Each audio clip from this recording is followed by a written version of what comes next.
वर्तमान वर्ष आरंभ मेष राशि मेष लग्न बा जहाँ जातक नहीं तार नाम अनुसार मेष राशि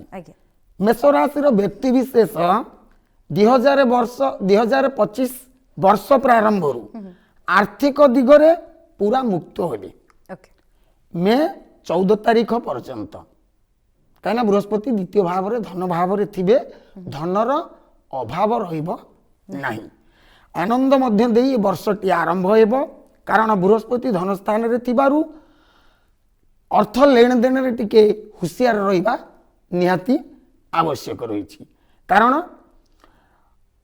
बृहस्पति धन भाव में रहिबे तापरे द्वितीय रु तृतीय भाव को जीवे मेष राशि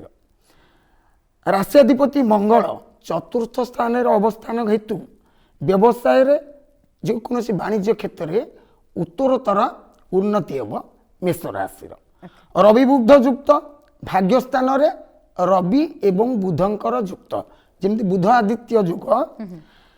रहिबा हेतु पितृ संपत्ति रे थिबा जो पौतृक संपत्ति रे किछि जो विवाद रही से विवाद मध्य समाधान हो मे मास 14 तारीख पर बृहस्पति तृतीय भाव अवस्थान करेंगे फल आर्थिक स्थिति टिके से मांधा आसब 14 मे 2025 ठारू वर्ष शेष पर्यंत आर्थिक स्थिति टिके मांधा रहिबो से समय पूर्वर वर्ष आरंभ मे 14 तारीख पर्यंत आर्थिक स्थिति भल रहिबो मे 14 रु वर्ष शेष पर्यंत आर्थिक स्थिति टिके मांधा रहिबो मात्र धार्मिक कार्य रे किछि अर्थ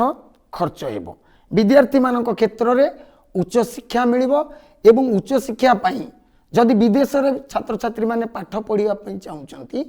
ताले ए वर्षटी ताको पई अति शुभंकर हेबो वर्ष आरंभ रे पंचमाधिपति रवि महाग्रह बुध सहित नवम भाव रे उत्तम योग सृष्टि करुथिबारु शुक्र सप्तमाधिपति एकादश हेतु वैवाहिक जीवन सुखमय हेबो पारिवारिक जो दाम्पत्य जीवन रहिला दाम्पत्य जीवन रे सुखमय आसीबो पूर्वर जो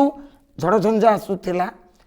परस्पर मनमालिन होउतला से मनमालिन मध्य आउ रहिबो नाही मार्च 29 तारीख रु शनि महाग्रह जेतबेले चलन हेबे शनि महाराज कुंभ राशि रु जेतबेले मीन राशि को चलन हेबे द्वादश प्रभाव रे धार्मिक कार्य किछि अर्थ व्यय होबार जोग रही मोटामोटी भाव देखा गले मेष राशि वर्ष आरंभ रु मे मास पर्यंत बहुत बढ़िया रहिबो